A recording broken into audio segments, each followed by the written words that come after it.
We live. We are live. My friend from Florida, who I absolutely adore. I love watching everything you're doing. I love the moves you're making. Can you tell everybody who you are, where in Florida you are, what you got going on? Tell us all about T. Let's roll.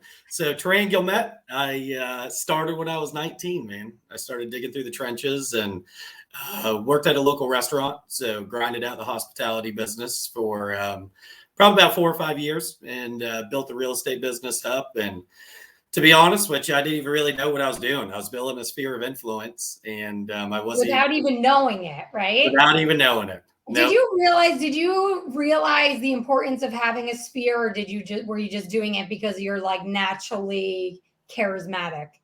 Yeah, no, I just like talking to people. I mean, building rapport. You know what I mean? Building relationship. And I mean, let's be real. I had to get in good with them to get a fat tip. So Yeah. What were you doing in hospitality? I started at the dish pit. I mean, I started at the dish What's pit. the dish pit? A Dishwasher. restaurant? Yeah, yeah, Wow. yeah. Yep. The restaurant. And then the manager's like, your personality does not need to be back here. So you need to be front of the house. So I come from a background in restaurant too. And my Okay. first job, shout out if he's on here, I used to what is it? Clean shrimp. There's like a phrase for it where you like Oh, you got DP. You got to peel them and pull it out. Yeah. Oh, yeah. We and did then that. they saw my work ethic, so they promoted me from like shrimp peeler to a line cook. So I mean, I love the restaurant business. Teaches you a lot, I think. Yeah. I mean, we just did a live with John and teaches you so many like communication skills. Totally. And I mean, that fear really tends to go away because I mean, you gotta be able to talk to whoever. I mean, whoever's in your section. I mean, whoever you're serving tables to and whatnot, and problem solving. I mean, that's Yeah. what kind of me and John said. Because I mean, you fuck up on an order. I mean, you gotta be able to bullshit problem solve that way out, so you still get a good tip. Yeah, and you're in front of people and you're talking and you're on. So Yep. yeah, definitely. So you were 19 when you got licensed, 24 when you started phasing out of hospitality. Yeah, yeah. We went full time about 24, 25, and strictly worked just sphere of influence that I built.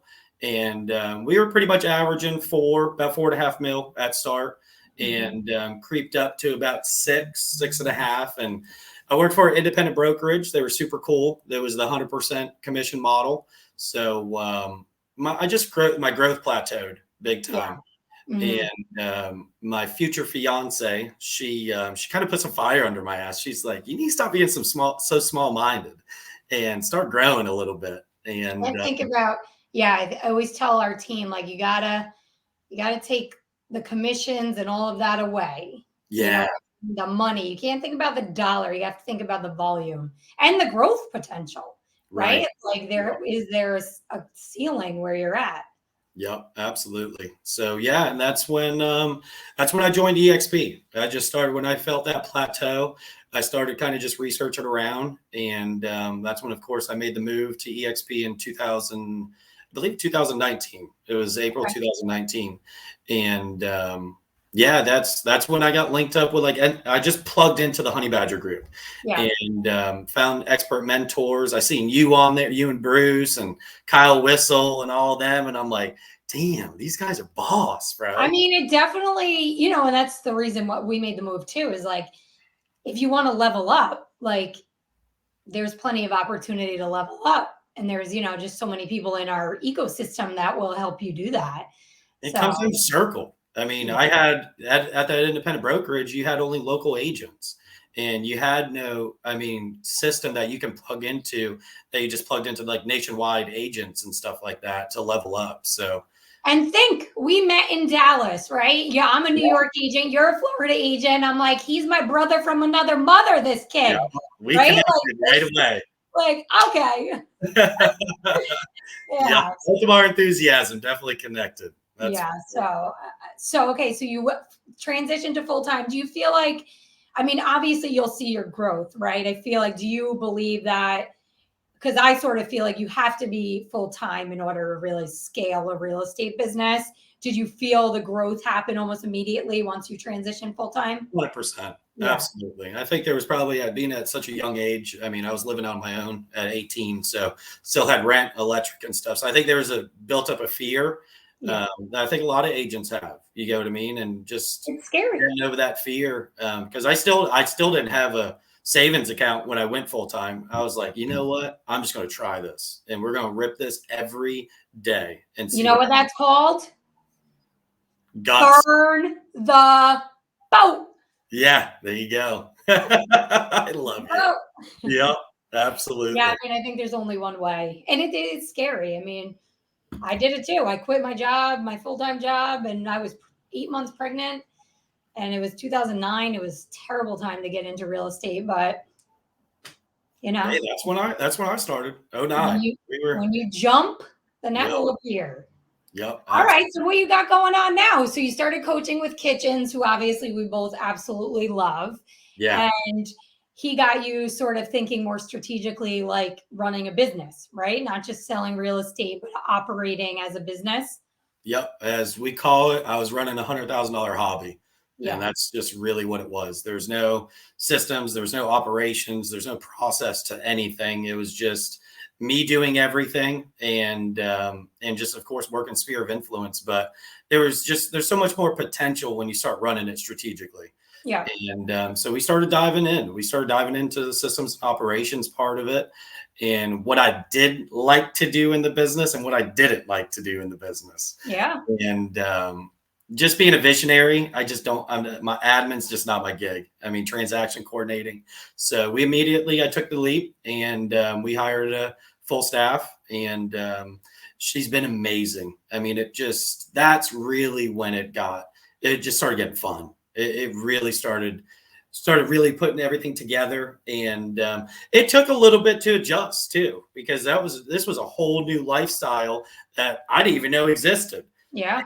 Here's my cocky ass thinking I knew everything and I didn't know shit. I think what we learned too is like we're actually not good at you're like me, you're highly driven and you're a D personality probably, and you think you can do it all and nobody else can do it the way you're going to do it.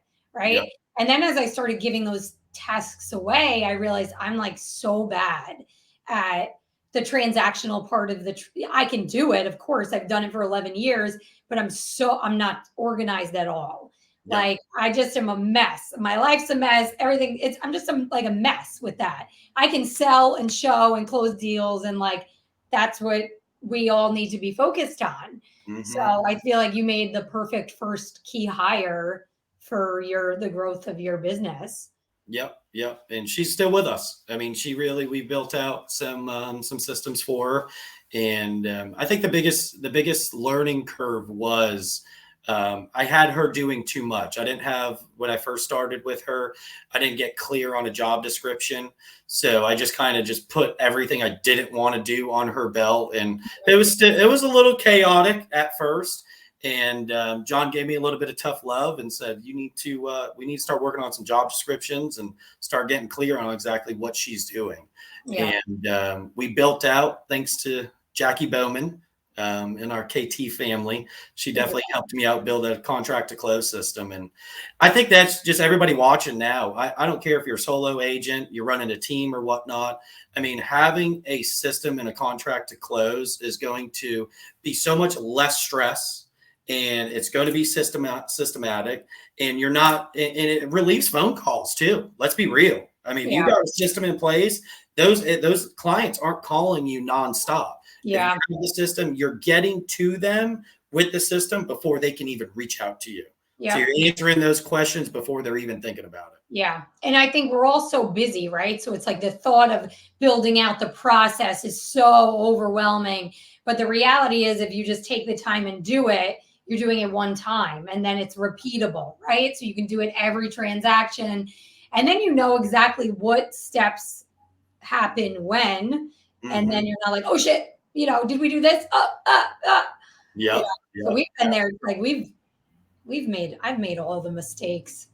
We've made some for sure. I feel like that's the only way, and I tell our team, I'm like, you just have to trust me. Like, if we pivot, like I have everybody's best interest in mind, but I know we got to just move. We got to change and move. So yes, you have, okay. So full-time admin, you have just onboarded 3 team members, right?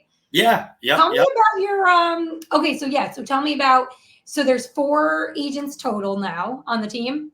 Yeah. Yep. We got 4 agents and 3 staff. So we have our admin staff, and we just actually hired a content advisor. So we got an exclusive content advisor for us, and the third staff member is actually my fiance, and we're pretty much calling her actually a data scientist. Okay. She's really getting deep in regards to like trends. So more or less like a trending specialist as well. So we built out a really cool like social media dashboard for each agent now that we have coming on board, and it really just keeps everything organized. And I think that's where a lot of content goes wrong. It's not consistent whatsoever. Yeah. And Are also, you telling them what to do when? Is that what it's sort of like a plug and play? yeah, we have some consultations with them and just kind of get their vibe. You get what I mean? To kind of get their style, get their vibe, and then we start working on the back scene of everything and start really researching some agents that we follow on the gram, on Instagram and stuff, and really just kind of put 2 and 2 together. We got this agent style, and let's figure out some nationwide agents that have that similar style, that swag. And what we're doing is we're putting Holly actually does it. Our coach's wife, she does this ICE program, which is like parking lot ideas and stuff like that. So doing it, we actually build it out in Trello. So Nice. what it does is it creates like a visionary for them. Yeah. And some of the feedback we receive from the agents that are on board is like, holy shit, like my social media can look like that. Yeah. And it just creates that motivation. And I think it's so important. And yeah, it's so cool, and it's so important for them to brand themselves, like to make themselves their own brand. They're an extension, obviously, of you. I mean, I'm always preaching, like, please post on social media. It's the most valuable like thing you can do in advertising, and it doesn't cost you anything. So we did something similar. We did like a 2-week onboarding with our team, and one of the days was a social media day where we did like a new agent video for each of them. We did, headshots and branding photography and just like fun stuff with them.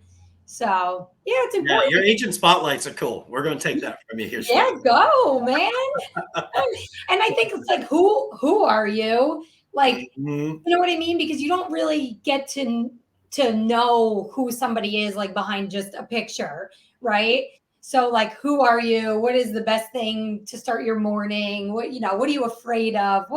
Whatever. So we're really trying to showcase our agents also. You gotta feed love to them. You got to. Like one of the agents that's onboarding, she just got a brand new car, and she sent me a picture. She was going to post it from just like the little CarMax little dealership.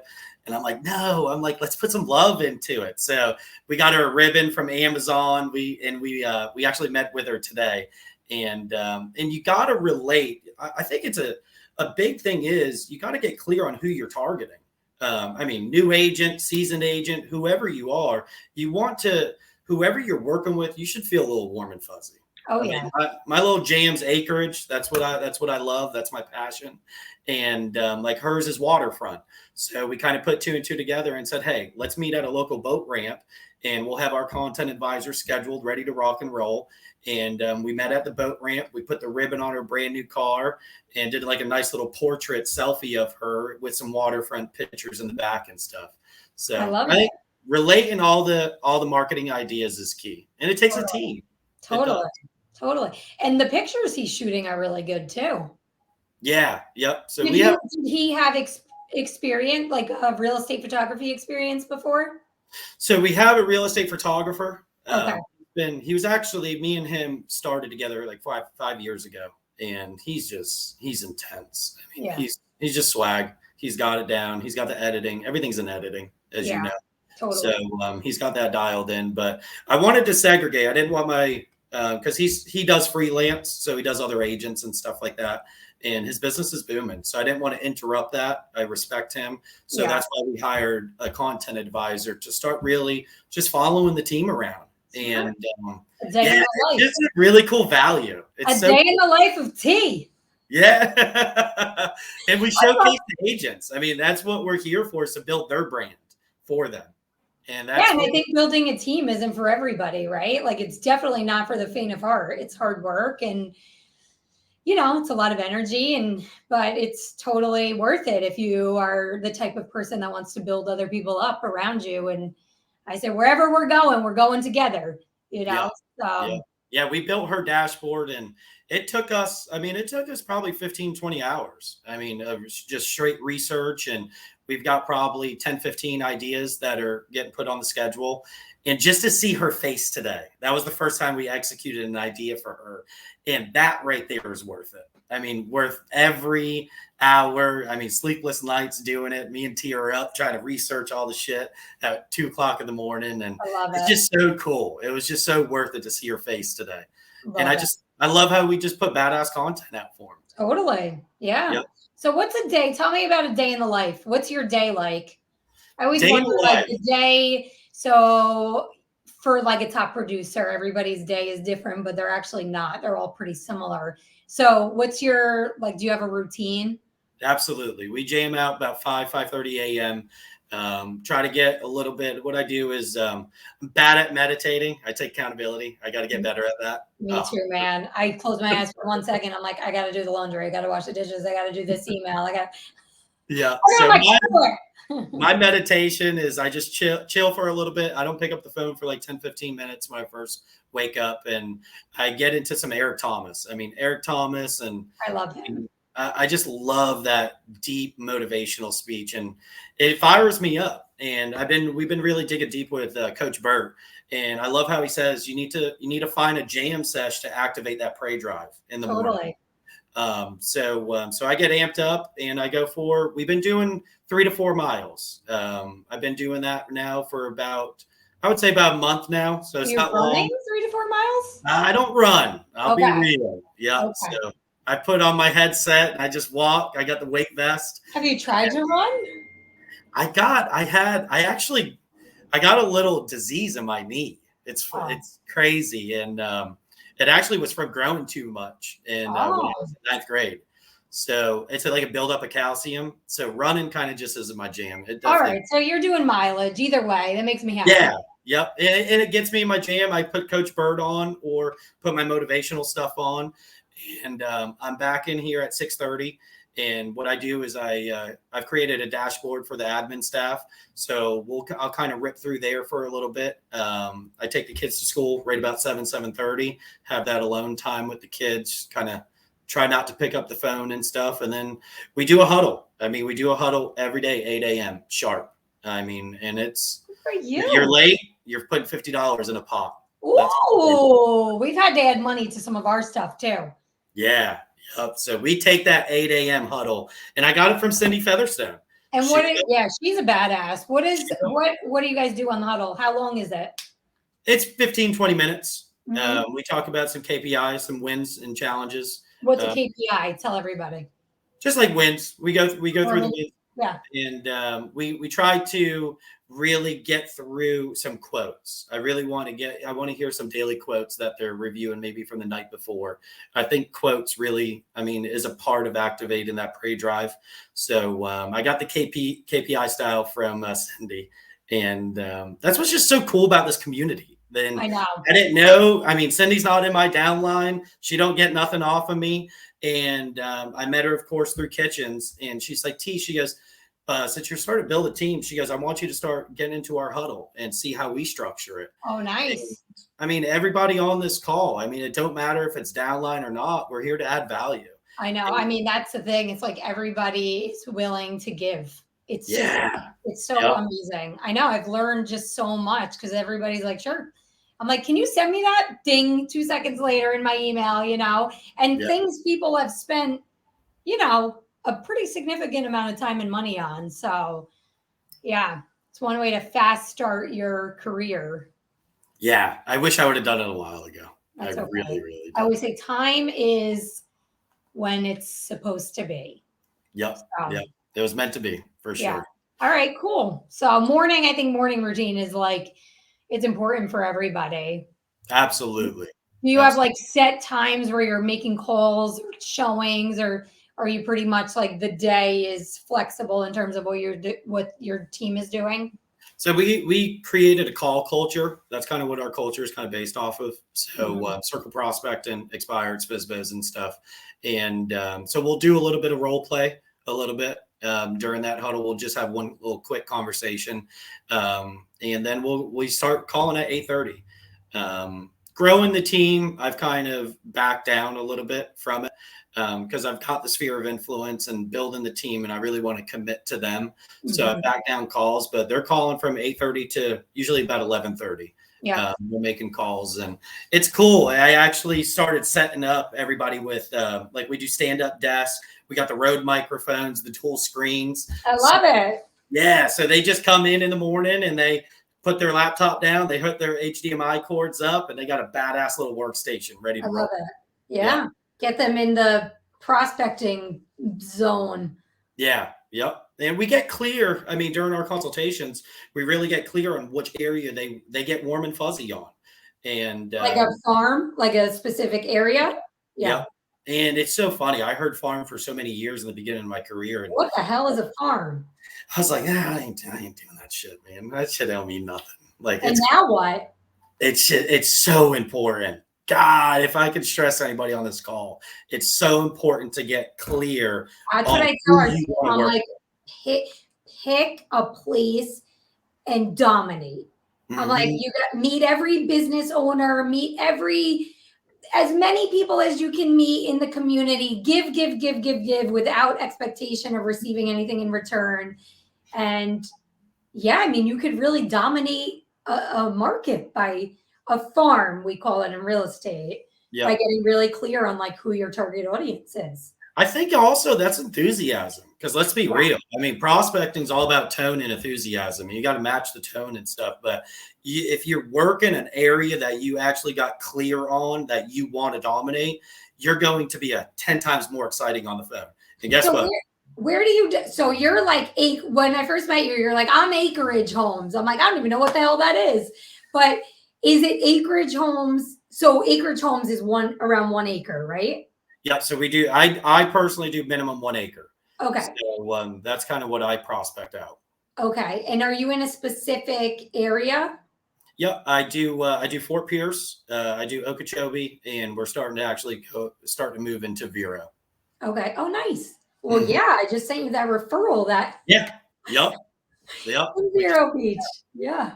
So that's Kim actually closed that, and she was the one that was doing the car shoot today, the photo shoot. Oh yeah, because you called me and you're like, guess what? I referred that business, and she's joining. Right? She ended up joining with you, right? Yeah. Yep. Nice. Exactly. So that helped. Definitely helped out with some leverage. So I appreciate that. That's what it's all about, right? It, man. Yeah. Yep. I know, just the connections. So, okay. So you're going to do about 14 million in 2021? Yeah. Yep. We're on track. It's actually just over 14. Okay, so, cool. And we got about 37 units on there. Nice. So Acreage Homes does have a higher price point. So, but there's a lot to it. I mean, John, it was funny. John asked me like what we do for our clients. And especially if it's like vacant land, we've really developed an affiliation with like site developers. And that's a huge key right there. I mean, some of these site developers and civil engineers, I mean, you don't want to sell a piece of property that has wetlands and stuff like that. Yeah. And I mean, we can all trust listing agents, but especially as a buyer's agent dealing with raw land, you want to verify that shit yourself. Yeah. So we really get site developers out there for all of our clients, and that's kind of like a value prop that we provide them. We get the GCs out there. So it's cool. We get clear for them all during that due diligence period. What their retention system looks like, what their drainage system is going to be looking like, how it's going to be high and dry, where the pad's going to go. I love it. It's fun. It's fun. Good for you. So if you had to go back to when you were 19, people ask me this all the time. What do you think you would do different? I would have been with a corporate broker. No doubt in my mind. Yeah. I always thought, because the restaurant business, the restaurant I worked at, they were mom and pops. So I always had that mom and pops vibe. I did start out with with an independent broker, just an indie, and it was super cool. It was hands-on. but I just really now look back and I really wish I went to corporate, because I just think plugging into corporate will just broaden that horizon to nationwide agents if you really do it correctly. And then you got the drive. And plug in, right? You know what I mean? Like you got to plug in. You know? You got to. I try and be. I'm like just a life. I feel like a lifelong learner. So I try and get on every call, every mastermind, every Zoom, every webinar as much as I can. Just be plugged in. Just a sponge. I mean, yeah. I feel like you over the last year, just even watching you, I'm like, your trajectory for growth is pretty huge. I think that over the next 2022 is going to be a really good year for you. Do you feel that? Bring it down to, your circle. Let's be real. It's your circle. And I had a good circle. But like I said, I plateaued during that circle, and there was no, I now with the circle that I have, especially John and introducing to all you guys, it just activates some kind of mindset shift. You want to be better. Bigger. You start thinking bigger. And once you start doing that, and if you can execute, don't lie to yourself. Don't bullshit yourself. If you think you can do it, you can do it 100%. But it takes work. Let's just all be real. Yeah. You got to time manage. Totally. Yeah. Let's see. What's your favorite quote? You said you guys talk about quotes every day. You ain't failing, you ain't trying. What is it? You ain't failing, you ain't trying. Oh my God. Thank you. Right? My God, how much do you have to fail in order to move forward? Yeah. And I think that's, especially I learning from all you guys. We of course definitely verbalize our wins, but you guys take the failure serious too. And you guys, it's especially I follow Fig all the time, Veronica. And she's so open. Your ass up, right? Oh yeah. And she's just so open and real about her accountability on her failures and how much she's learned from it. And she dissects them. She dissects them, and that way she can impact others to not make that mistake. And I just think that's so huge. Having a sphere, a circle like that to learn from is just so clutch. And I think you can't be afraid to fail. I think everybody is so afraid to fail. And it's you have to in order to grow. And I always say everything's my fault. I take full responsibility.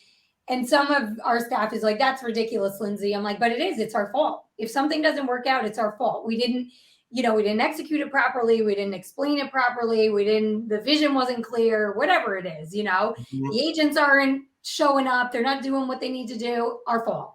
Yeah. So, accountability is huge in business. You can't blame others. You got 100-0. 100-0. 100% accountability. Yep. I no love excuses. That. Yep. Oh and that's Cindy bases a culture off of that. She's got big 100-0 all written all over her walls and core values and stuff like that. We've gotten really heavy on that too. People when they start that 100-0. Yeah. We don't care. Not that we don't care, but no excuses. There's a will, there's a way. Totally. Absolutely. Yeah. Absolutely. What else? So what 2022 is what? What are you trying to hit? We're going to try to do 120 units, and just based upon the statistics, I think that would probably be about 36 million. I'm going to try for 40 though. 100%. Come on, dude. What's 36? 40 mil. You can do it. Yep. So just consistently just providing value to the agents. That's really, I think that's what I've learned so much from you guys, is just seeing how much you guys pour into your agents is just incredible, man. Because let's just be real, coming from an independent brokerage, you learn a little bit of secret sauce, you learn a little bit of click funnels and stuff like that. You ain't telling nobody around you. You get what I mean? At all. And that's where, and that was embedded into me. So that's where I was not a good leader whatsoever. Yeah. Because I tried to grow a team about 4 years ago, and it was a shit show. Let's just be real. It was a shit show. I just, all the secret sauce that I had, I just kind of kept it in. And now there was just, it's not even about financial gain. It was just the mindset. You feel like protect your thing, right? And then, but then you learn, like, is it really your thing? And like, what I've learned is you could share it all, and very few people are actually going to execute on it. So it doesn't, Bruce and I always say ideas are shit. It's the Yep. people who are going to execute on the ideas that are going to actually steal the idea. And good, who cares? I love what Fig said when she did expert mentors with John recently, and she said, "Well, yeah, some of the best friends that I had to grow away from knew everything, but guess what? They ain't gonna outwork me whatsoever. And secret sauce takes work, no matter what secret sauce you got. Totally, and you gotta have it. You gotta have it. Yeah, yep, absolutely. I just Well, love it. I freaking love you, and we're coming to Florida in December, so I'm definitely gonna find you. Yeah, we'll go up. We go to Orlando? You guys I don't know. We're gonna chat offline because the Stevens like to do things like very last minute, so we don't know where we're going, where we're staying, how we're getting there, but we're coming. So yeah, we'll chat about that. I need some help figuring out where I'm going. Yeah, we'll have a good time, man, for sure. Cool.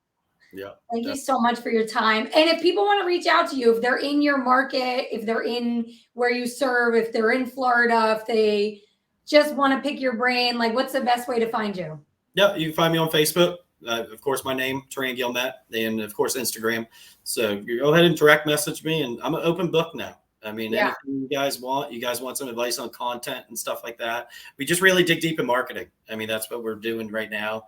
And I actually just hired a production coach. Good for you. Yeah. So we're about to really start hammering down on some leads. How much people don't realize, like, there's a lot. Like, you're taking on a lot of personal development, coaching. It's like constantly trying to make yourself better so you can make everyone around you better. I mean, you got to be coachable. If you want to grow, you got to be coachable. Totally. And I didn't do that shit for 9 years. Yeah, well, here we are, right? You got a coach and I got a coach right around the same time. Yep. So, and it's so fun. And that's where, like, it was so cool talking to John about it. And I really categorized John as like systems and operations and processes. And now it's like, I don't want to waste my coaching sessions with him talking about lead gen. So I mean, you got to definitely broaden your spectrums, and we're super excited. We're super excited for the growth. I can't wait to watch you and see all you guys do and see your team grow. And obviously, I'm always here for you if you have, need anything. But much love. So much love. Definitely, 100%. Let's do it again. Let's do it again next year. Yeah, when 40 mil. Yeah, let's roll. Bye. See ya. Bye.